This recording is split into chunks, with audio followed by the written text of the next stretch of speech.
Joining us this morning sa Biz Talk, ang mga bida sa Magkaagaw, Kapuso artist Klea Pineda and Jeric Gonzales. Mayong buntag, Klea and Jeric. Welcome back to GMA Regional TV Live. Mayong buntag. Thank you. It's been a while. Kumusta na kayong dalawa, Klea and Jeric? Ako okay naman. So far, so good. Happy naman ako sa nangyayari ko sa life. So, happy naman. Mahalaga ngayon, safe tayo. Yes. Yan. Okay naman, happy. Sabik na yung mga fans nyo na magbalik TV ang Magkaagaw. Kasi grabe, cliffhanger yun yung last episode nyo before the lockdown. Pero without giving everything away, ano na ang next na mangyayari kanila Gio and Clarice? Nako, ang daming mangyayari kay Clarice and kay Gio. Kasi ako, based sa mga nakuna naming eksena, sobrang heavy na. So, excited ako na mapanood ng mga kapuso natin yan, yung mga pinaghirapan namin na gawin itong Magkaagaw. Grabe, dugot pawis talaga siya.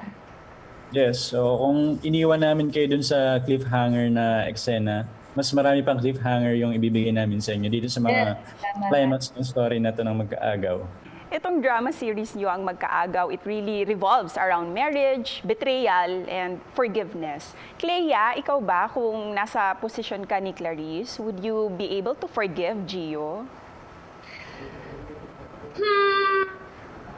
Depende sa kung babase ko kung mangyari sa totoong buhay sa akin yung nangyayari kay Clarice ngayon. Baka nabaliw na ako ngayon sa totoong buhay.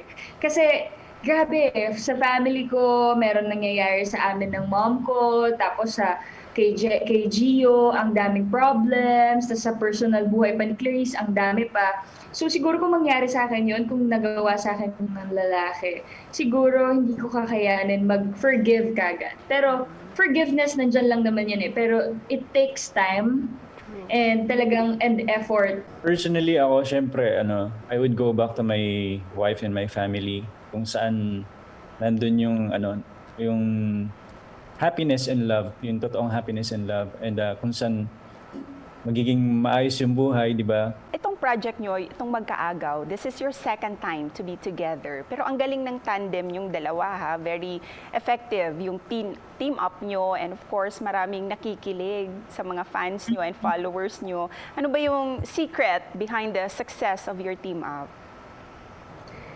Nung nag-start kasi yung Magkaagaw, nag-usap na talaga kami ni Jeric na magtulungan kaming dalawa. Kasi since first namin to na, ito na yung parang stepping stone namin para sa mga more shows na darating sa future. Dito sa project na to, dito kami nag-turn into parang mature actor lalo. Yes. Mahirap yung character, yung story. So, nung nag-start to, may pressure of course. Pero ayun, nagtulungan kami parehas. Umugot kami sa isa't isa. And then ayun, kumapit lang sa isa't isa para magawa namin to. And ito. And of course, Jeric, gusto namin talaga to itanong sa iyo. What are the qualities that you really admire about Klea? Nako, madami, syempre. Madami. Bukod sa maganda, matangkad. Ito yung color niya. Of course, morena, di ba? Napaka-sweet ni Klea and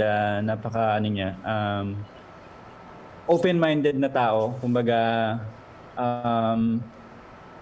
marami kayong pwedeng pagkasunduan, marami kayong pwedeng pag-usapan, interesting, kumbaga napaka-open niya, and then ang gusto ko pa, napaka-professional of course, nakikita ko yung determination and fire niya dito sa ginagawa namin. Yan.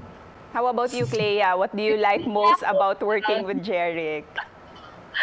Kay Jeric, sweet naman si Jeric tama nga siya, marami kaming napagkakasunduan sa mapalaro man yan sa video games, simpleng mga bagay na gano'n, mga motorbikes, talagang nag-uusap kami.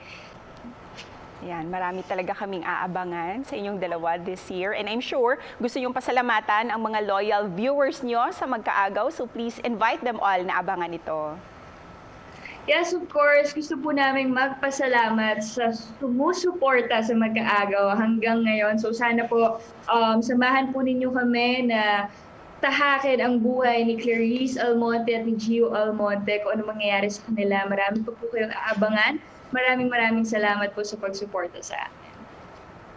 Yes, mga kapuso, maraming salamat po sa pagsuporta sa Magkaagaw. And finally, ito na po, magbabalik na po kami. Sana po, abangan nyo ulit kami. Maraming salamat sa inyo. And lalo na sa mga taga-Visayas, maraming salamat. Yes, of course. And thank you. And of course, ano din yung mensahe nyo para sa lahat ng mga kapuso natin for them to have hope and inspiration, lalo na this morning? For me, masasabi ko lang na parang kailangan lang natin gawin kung ano yung magpapasaya sa atin. Huwag tayong mag-alala sa mga mangyayari sa mga future natin dahil for sure, kakayanan natin ito pagsama-sama tayong magtutulong-tulungan tayo para malagpasan lahat ng problema at pagsubok sa buhay. Yes, ako naman, do what your heart desires, parang ganun. Kung ano yung gusto mo talaga, yun yung gawin mo. Pero of course, with marami kang dadaanan, so ano lang, yung dahan-dahan lang.